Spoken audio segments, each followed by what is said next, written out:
요한복음 21장 오늘 예수님의 비유에 대한 말씀 오늘 마지막 시간으로 이 요한복음 21장 말씀을 나누도록 하겠습니다. 지금까지 여러 예수님의 그 복음서 안에 있는 그런 그 비유의 말씀들을 같이 살펴봤는데요. 오늘 그 마지막 시간으로 이 띠띠는 비유에 대해서 좀 살펴보겠습니다. 그 전에 먼저 15절부터 내용들을 좀 살펴보면서 띠띠는 비유까지 연결시켜서 보도록 하겠습니다. 부활하신 예수님께서 갈릴리 바닷가에서 이제 고기잡이 하던 베드로를 비롯해서 7명의 제자들에게 나타나게 되는데, 이제 밤새 한 마리의 고기도 잡지 못했던 이 제자들에게 배 오른편으로 그물을 내려라 이렇게 말씀을 합니다. 그리고 그물을 내리는 순간 많은 물고기들을 이제 잡게 됩니다. 눈치 빠른 요한이 그 장면을 보고 주님이다라고 이제 고백을 해요. 주님이다. 주님께서 이제 나타나셨을 때마다 그런 기적들이 있었기 때문에 죽은 줄로 알았던 예수님이 지금 이 순간에 나타났다라는 것을 직감적으로 느꼈던 거죠. 그러니까 예수님의 어떤 모습이 조금 다른 느낌으로 다가왔던 것 같아요. 그래서 주님께서 이런 행위를 보고 나서 주님인 것을 알아챈 겁니다. 근데 이제 이 소리를 듣고 나서 베드로는 겉옷을 이제 입은 채로 이제 바다로 뛰어 들어갑니다. 1초라도 먼저 주님을 만나기 위해서 베드로가 이제 열정을 가지고 달려가는데요. 사실 이런 장면들이 가만히 보면 사실 그 전혀 예측할 수 없었던 그림입니다. 베드로는 우리가 잘 알듯이 예수님을 부인하고 저주하고 도망갔던 사람이기 때문에 지금 이런 그림을 생각할 수가 없어요. 그리고 제자들에게 예수님이 나타나서 또 뭐라고 하시냐면 와서 조반을 먹어라. 와서 조반을 먹어라. 이 제자들에게 식탁을 만들어서 떡과 고기까지도 구워서 주는 것을 볼 수가 있습니다.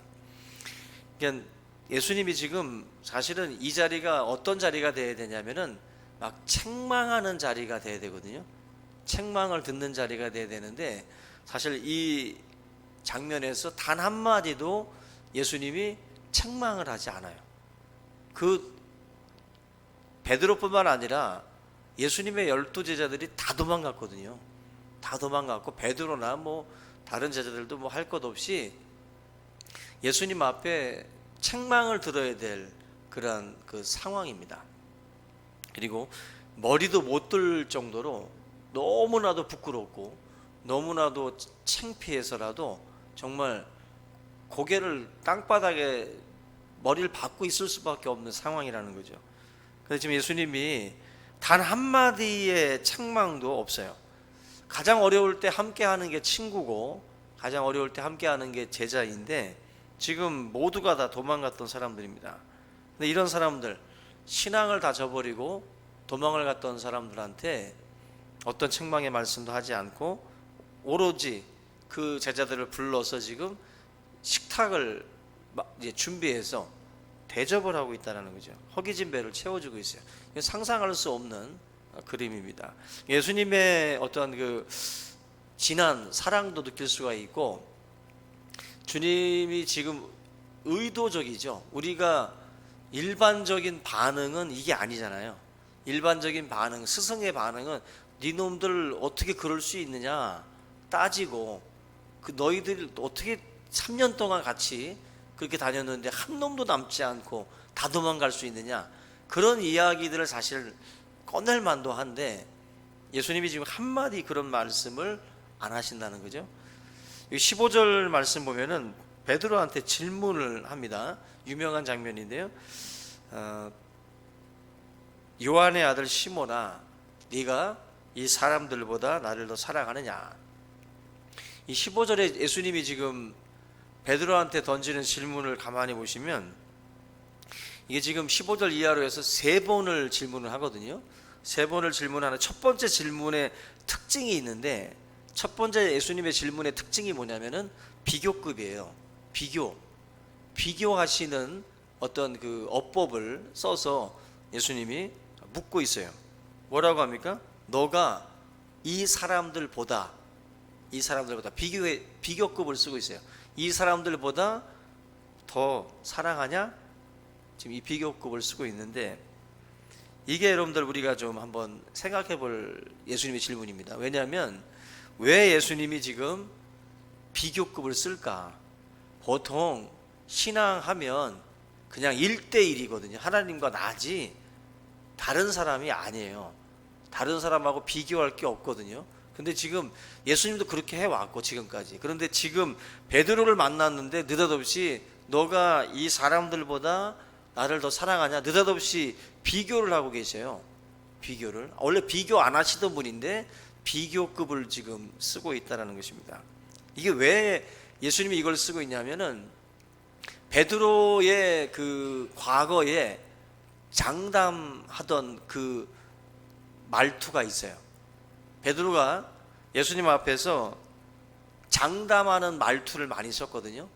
나는 뭐 이렇게 할 것이다 라고 하는 장담을 많이 했는데, 그 장담을 할 때마다 썼던 게 뭐냐면은 옆에 있는 제자들, 다른 사람들을 꼭 끄집어 와가지고 자기를 이제 뭔가 이렇게 돋보이게 만들었어요. 이게 뭐냐면은 다른 제자들, 특별히 다른 사람들은 다 주님을 부인할지라도 나는 주님을 부인하지 않습니다.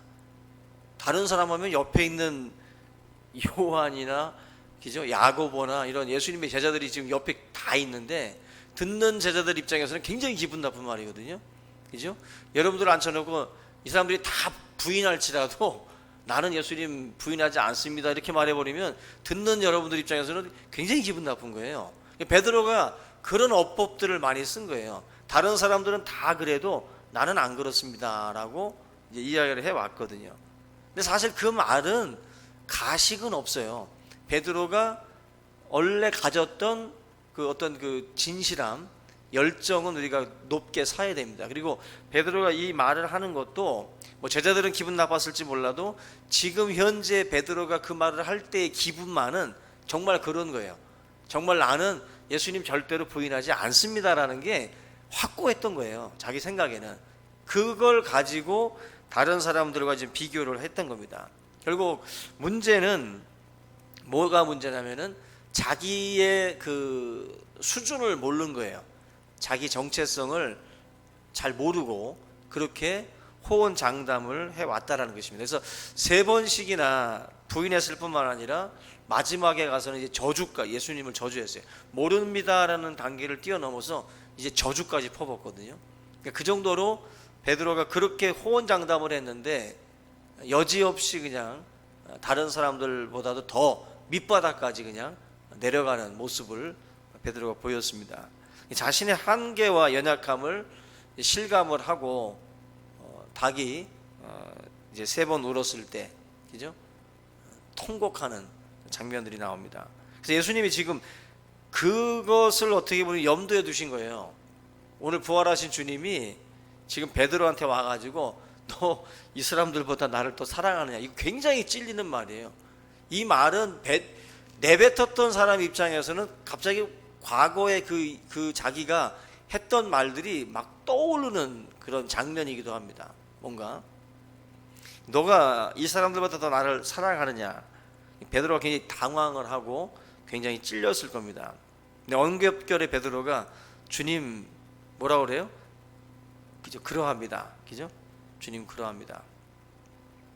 내가 주님을 사랑하는 줄을 주님께서 아시나이다. 이렇게 15절에서 대답을 하죠. 여기서도 지금 우리나라 성경에는 사랑합니다, 이 사랑이라는 단어가 똑같이 다 사랑이라고 번역을 해놨어요. 우리나라 말에서는 이게 뭐 다른 번역이 나올 수가 없으니까. 근데 이게 지금 전부 다 한 단어로 번역이 됐는데 원래 헬라어 성경에는 이게 다 달라요. 다른 그 사랑이라는 단어를 쓰고 있습니다. 이게 뭐냐면 너가 이 사람들보다 나를 더 사랑하냐? 예수님이 물어보시는 그 질문 속에 있는 사랑은 우리가 알고 있는 아가페, 아가페 사랑, 하나님 사랑, 그런 아가페의 사랑으로 헌신적이고 정말 희생적 그런 하나님의 사랑을 말할 때 아가페 말씀을 하는데, 예수님이 묻는 게 그거예요. 너가 아가페의 사랑으로 나를 사랑하느냐, 무조건적이고 절대적인 사랑으로 사랑하느냐는 거죠. 가장 높은 단계의 사랑을 지금 예수님이 꺼내신 거예요. 근데 이 물음에 대해서 베드로가 대답을 하잖아요. 내가 주님을 사랑하는 줄 주님이 압니다. 근데 여기서 베드로가 쓴 사랑이라는 단어는 또 달라요. 예수님은 아가페를 물어봤는데 베드로는 필레오라는 단어를 씁니다. 이건 뭐냐면은 바로 친구 간의 사랑이에요. 한 단계 좀 낮은 거예요.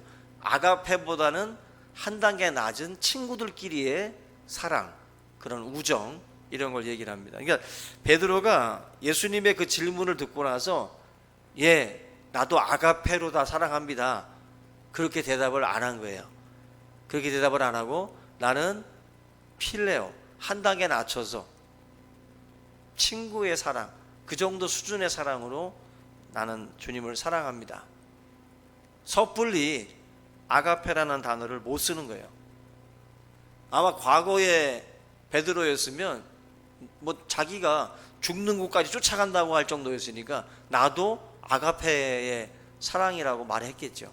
근데 지금은 베드로가 이 말을 섣불리 못하는 거예요. 그 수준은 안 되고 자기는 이 친구 간의 사랑, 우정, 이런 그 정도의 수준밖에는 안 된다라고 하는 자기 수준에 대한 고백이에요. 사실 베드로는 이게 그 깨달은 거예요. 이 필레오라는 단어를 쓰는 이유가 그만큼 베드로가 자기를 깨달은 거죠. 자기를 아니까 자기를 지금 낮추는 거예요. 자기를 낮춰서 단어를 고를 때에도 거기에 맞는 단어를 이제는 고르게 되는 거죠. 섣불리 쓰지 않는 거예요. 섣불리. 그만큼 이제 나의 의지나 힘이나 능력이나 결심만으로는 안 된다는 걸 아는 거예요. 내가 그렇게 섣불리 대답할 그게 아니야. 예수님은 지금 비교급으로 물으셨지만 베드로는 비교급으로 대답하지 않습니다. 아니 못해요. 그렇게 할 수 없다라는 것을 말하죠. 다른 사람들보다 나를 더 사랑하느냐라고 대답했으면은 네, 다른 사람들보다 더 사랑합니다라고 대답을 해야 될 거 아니에요. 그잖아요. 예수님이 그렇게 물어봤으면 다른 사람들보다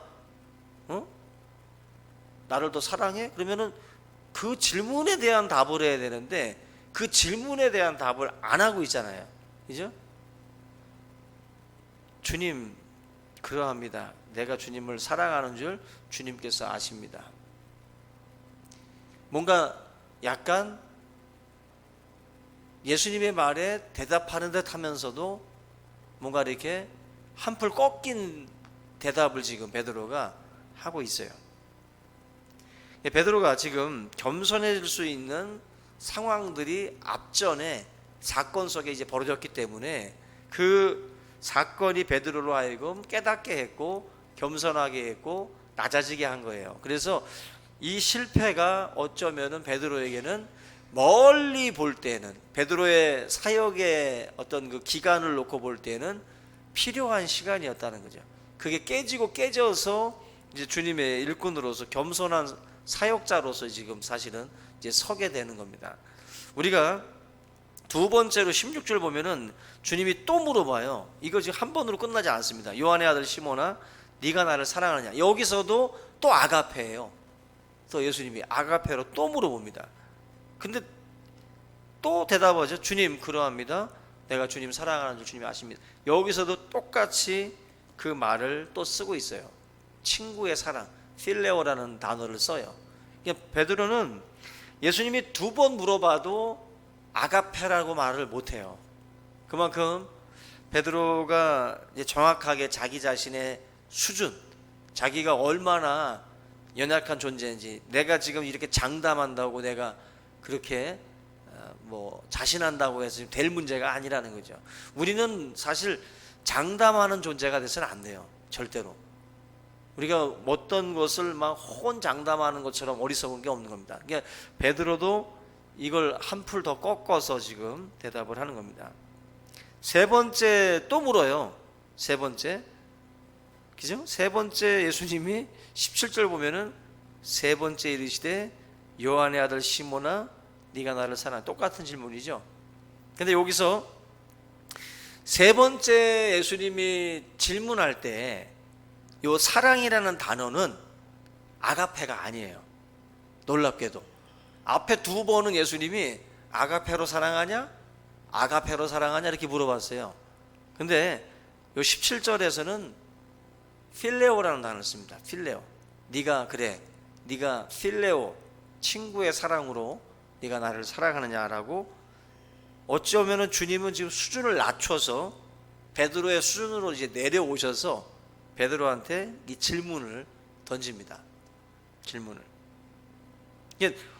예수님께서 원하시는 그 수준에 이 베드로가 다다르지 못하는 것에 대해서 꾸짖질 않아요. 너 내가 아가페라고 묻는데 너 왜 자꾸 필레오라고 말하느냐고 책망하거나 그걸 꾸짖는 게 아니라 주님이 지금 그 수준으로 당신 자신을 낮춰요. 낮추셔서 다시 이제 그것으로 질문을 하는 거예요. 네가 그래 필레오로 나를 사랑하냐? 그렇게 지금 묻고 있는 거예요.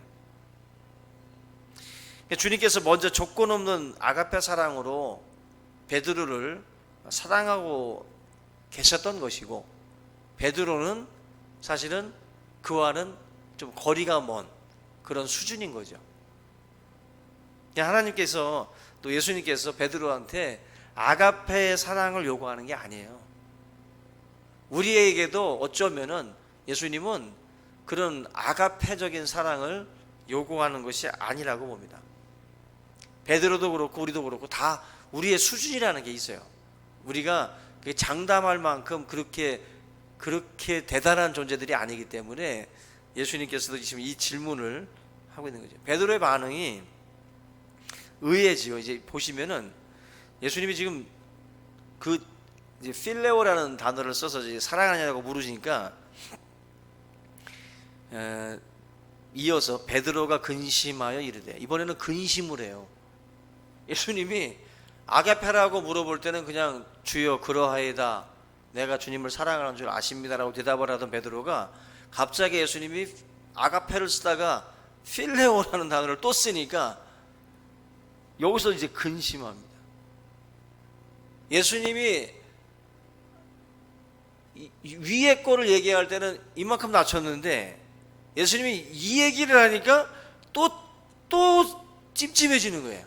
그러면 이 수준도 지금 어쩌면은 베드로는 못 미칠 수도 있다라는 두려움이 있는 거예요.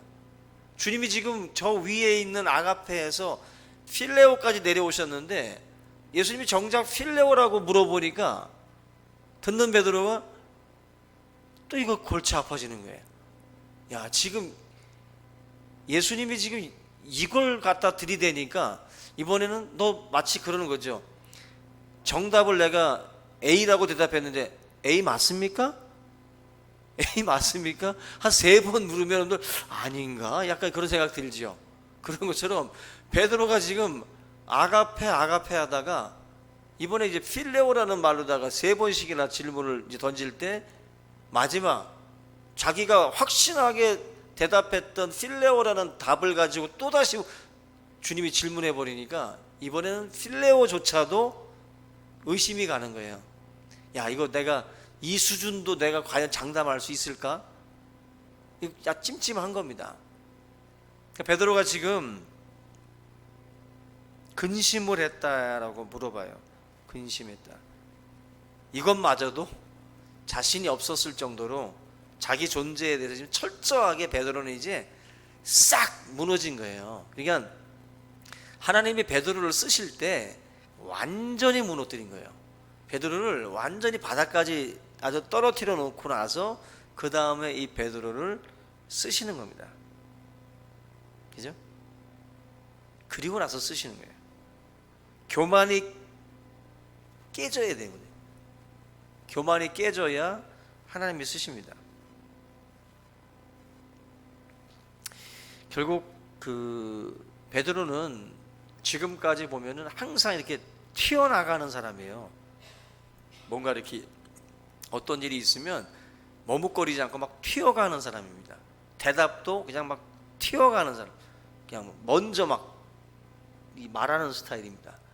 이게 그런 스타일이었던 베드로인데 한번 무너지고 나니까, 한번 자기가 이렇게 밑바닥까지 내려가고 나니까 이제는 좀 더 진중해지고, 좀 더 진지해지고, 좀 더 뭔가 이렇게 좀 겸손해졌다라는 거죠. 베드로의 사역이 그만큼.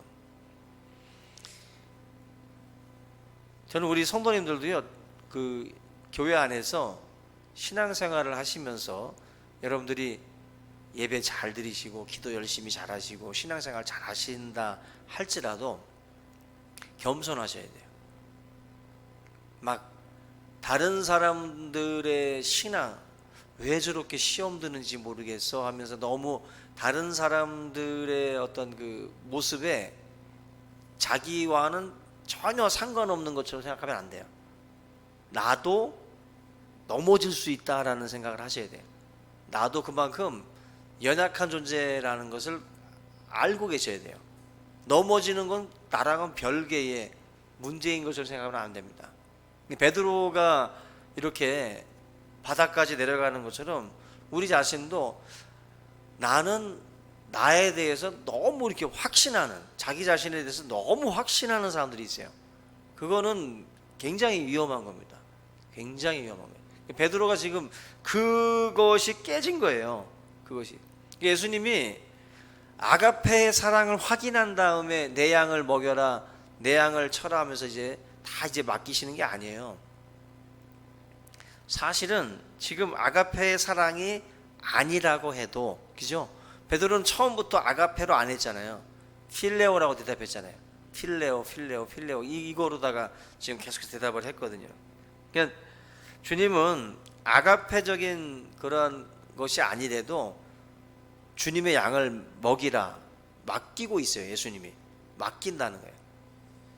우리가 자신만만하고 교만할 때 자신의 양을 맡기시는 분이 아니라 오히려 우리 스스로를 작게 여길 때 그때 주님이 오히려 양을 맡깁니다.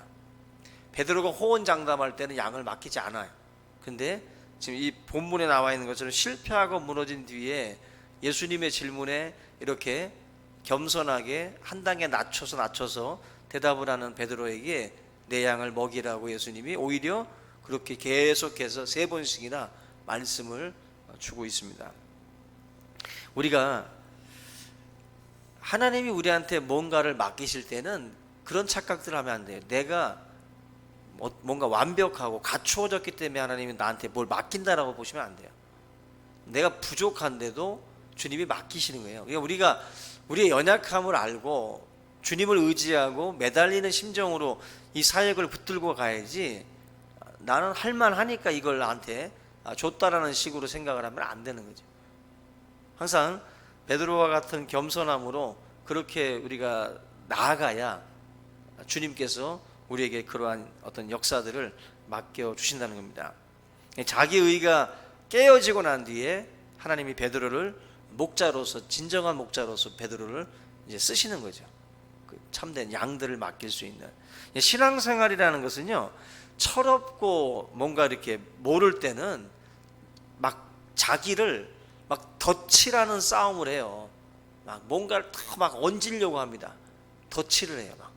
근데 신앙이라는 것은 자기 의를 내세우거나 어떤 자기의 어떤 그런 어떤 뭐 열정, 헌신 뭐 이런 것들을 통해서 하나님 앞에 내가 이 정도다라는 것을 뭐 이렇게 뭐 말하는, 그게 신앙이 아니에요. 신앙은 자꾸 자기를 포장하고 덧칠하는 게 아니라 그 반대입니다. 반대. 베드로의 인생은 전반기는 계속 덧칠하는 인생이에요. 덧칠하는 뭔가를. 근데 베드로를 하나님께서 완전히 이제 깎아버리죠. 신앙이라는 건 내 열정, 뭐 내 헌신 이걸 막 뿜어내는 게 아니라 뭔가 내 속에 뭐 이런 연약함, 부족함 이런 것들에 대해서 알게 되고 이제 주님이 일하시는구나, 주님께서 역사하시는구나, 이런 것들을 사실 깨달아 알아가는 것.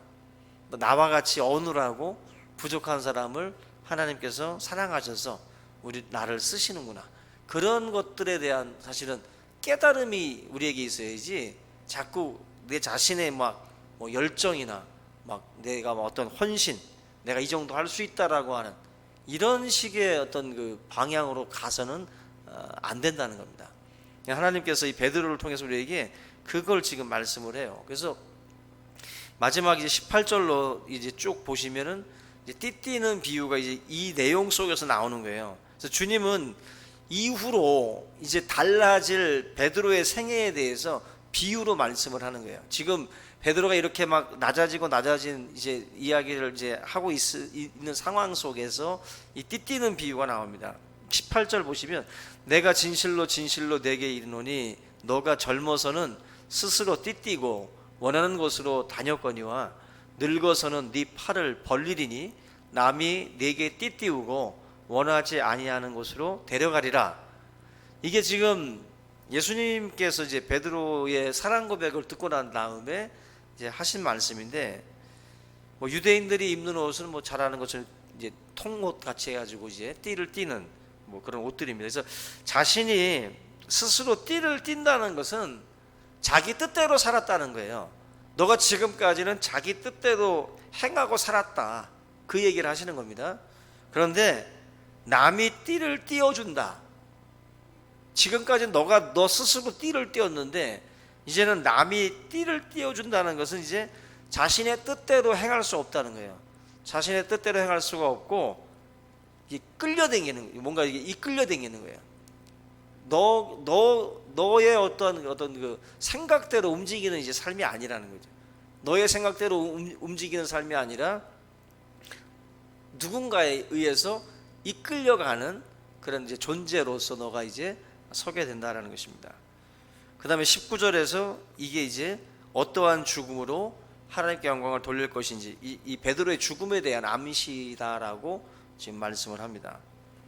자신이 주인된 삶이 아니라 이제는 성령께 사로잡힌 삶이 이제 그에게 있다라는 거예요. 과거에는 너가 네 마음대로 띠를 띠고 네 마음대로 나갔지만 이제는 그게 아니라는 거죠. 성령의 띠에 묶여서 성령의 이끌림을 받는 존재로 살아가다가 두 팔을 벌린다, 십자가에 거꾸로 죽는 그 이야기를 베드로에게 해주고 있는 겁니다. 베드로의 인생은 철저하게 이제 완전히 성령에 이제 사로잡힌 존재가 된다라는 그런 거거든요. 그러니까 아가페 사랑으로 베드로를 끝까지 사랑해 주신 예수님의 사랑의 결과가 바로 이거예요. 베드로의 인생이 이제 이렇게 바뀌어가는 어떤 이유가 바로 주님의 사랑 때문입니다. 그 아가페 사랑으로 계속해서 예수님께서는 그를 사랑해 주신 거예요. 그 사랑이 결국 베드로의 인생을 이런 인생으로 이제 바뀐다. 자신의 의지가 아닌 성령님의 충만한 역사 속에서 이끌림을 받는 존재로 베드로의 일생은 이제 마무리될 것에 대해서 이야기를 하고 있는 겁니다. 뭐 뒤에 뭐 나오는 뭐 내용들도 있긴 한데요. 베드로는 뭐 남에 대한 뭐 관심들이 많아서 그런지 몰라도 지금 예수님의 이야기를 들으면서 저 베드로는 요한에 대해서 궁금해해서, 요한은 어떻게 됩니까? 라고 이제 질문을 던지죠. 나는 그렇게 뭐 죽는데 요한은 어떻게 됩니까? 궁금한 거죠. 나는 이렇게 죽는데 저 요한은 어떻게 되느냐. 예수님께서 그 요한에 대해서 대답을 해주시기 전에 뭐라고 말씀을 합니까? 22절에 그를 머물게 하고자 할지라도 네게 무슨 상관이냐. 너는 죽는데 이 사람은 좀 오랫동안 살게 한들 너 뭔 상관이냐는 거죠. 그냥 지금 주님을 따른다는 것은 상대적인 것이 아니라는 거예요. 절대적인 것이에요. 다른 사람과 비교하면서 신앙생활하는 게 아니라는 거예요. 그러니까 너는 요한은 신경 쓸 것 없어.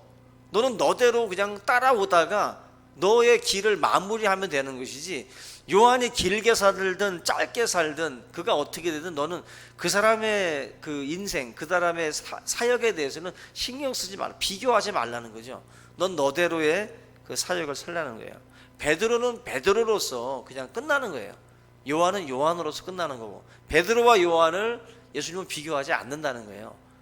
너는 요한에 대해서 신경 쓰지 마라. 너는 너의 갈 길만 가면 된다라는 거죠. 우리가 사역을 할 때에도 이 원리를 기억하셔야 돼요.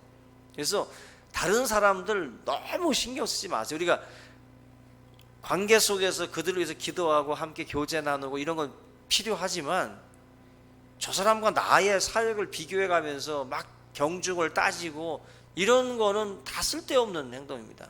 하나님은 저와 여러분들을 비교 평가하시는 분이 아니에요. 한마디로 상대평가가 아닙니다. 절대평가지. 그냥 여러분들 개인의 그 어떤 삶에 대해서 하나님이 판단하시는 거지, 다른 사람과 비교해서 판단하시는 거 절대 아니에요.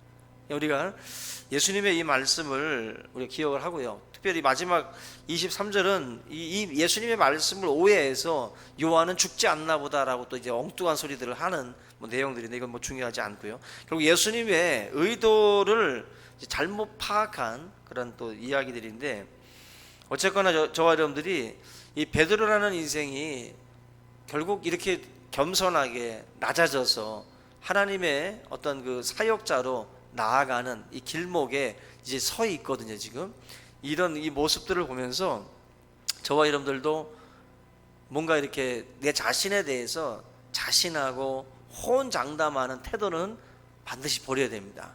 반드시 버리고 뭔가 이렇게 좀 겸손하게 자기 자신을 낮추어서 하나님의 일들을 감당해 나가고, 또 옆에 사람들과 비교하지 말고 1대1로 주님께 부여받은 사명 안에서 충성하면서 주님의 어떤 그런 그 소명들을 잘 이루어 나갈 수 있기를 주님의 이름으로 축원합니다. 오늘 이 말씀을 함께 붙들고 우리 통성으로 한번 기도하겠습니다.